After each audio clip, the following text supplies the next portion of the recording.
aí, pessoal, tudo bem? Vamos continuar aqui com a última aula, ou penúltima, como vocês vão ver, sobre música na antiguidade. A gente faz as coisas bem devagarinho, mostrando, imagina, já fizemos umas, sei lá quantas aulas, 10, 12, né, vídeos, divididos em duas aulas e ainda não saímos da antiguidade. Mas isso se deve ao fato de que a gente está procurando contar uma história de uma maneira tranquila e procurando fatos que talvez vocês não conheçam ou não tenham pensado ainda, né? Presumindo que a maior parte de vocês que está assistindo a gente já tem interesse em música, já viu bastante coisa sobre a história da música. No vídeo de hoje, Mariana Ciríaco vai tratar de Aristide Quintiliano, um grande autor importantíssimo do final do período grego. Na verdade, o nome dele, se você parar para pensar, é um nome em latim, né? Aristides Quintiliano ou Quintilianus, mas ele é um autor grego. Farei uma breve introdução, como vocês podem ver aqui o cenário, a gente está num momento de transição, né? Eu queria convidá-los a imaginar como é que a gente sabe a respeito de um autor como Quintiliano. Como vocês vão ver na fala da Mariana, a gente imagina que ele viveu no século IV. Por que a gente imagina isso? Porque ele cita autores que viveram antes do século IV. Por outro lado, autores que viveram por volta do século IV já estão se referindo a ele.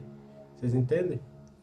A gente não tem uma cova, uma tumba onde Aristide Quintiliano foi enterrado, que a gente saiba onde fica, a gente não tem uma certidão de nascimento, não tem nada disso.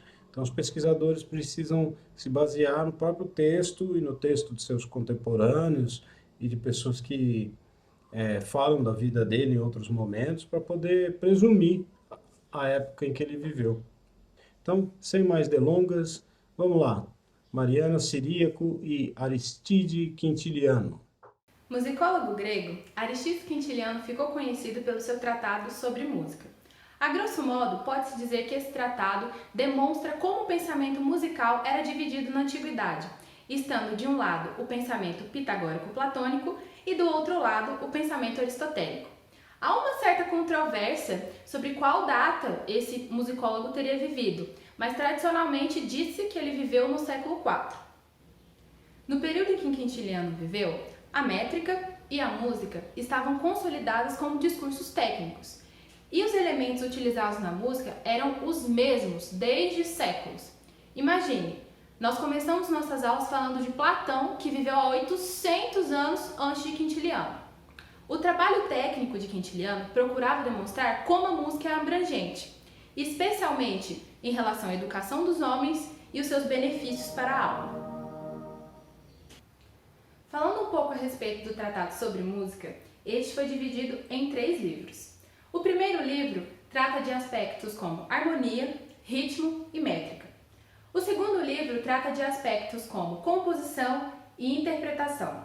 E o terceiro livro, que é uma exegese, vejam só que chique essa palavra, simplesmente quer dizer que ele está fazendo um comentário amplo sobre a música, os números, a alma do ser humano e a ordem do universo. Vejam só que ambicioso este Quintiliano. Um aspecto interessante do Tratado de Quintiliano é que ele demonstra que a música, para os gregos, poderia ser várias coisas. E especialmente para os estudiosos, havia uma distinção muito clara entre o que era música teórica e música prática. Como podemos perceber nessa figura, a música parece estar bastante ligada a uma ideia de ciência ou filosofia das proporções, e não apenas a arte com fins práticos, que é o que a gente conhece.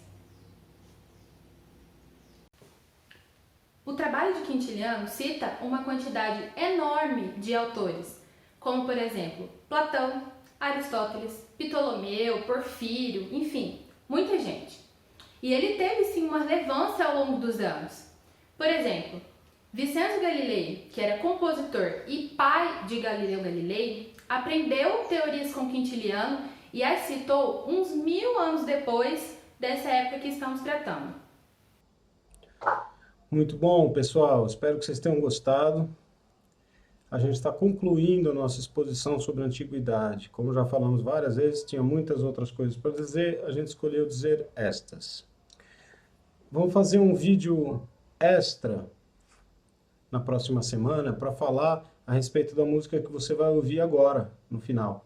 Essa música chama-se O Epitáfio de Ceiclos. Então, na nossa aula extra, vocês vão saber o que é um epitáfio. Se tiverem curiosidade, vão descobrir antes, claro, né? E por que que ele é importante. Eu adianto que uma das coisas que faz dessa música uma música muito importante é que ela é a primeira música inteira, né? Uma canção inteira que ficou preservada para a gente daquela época.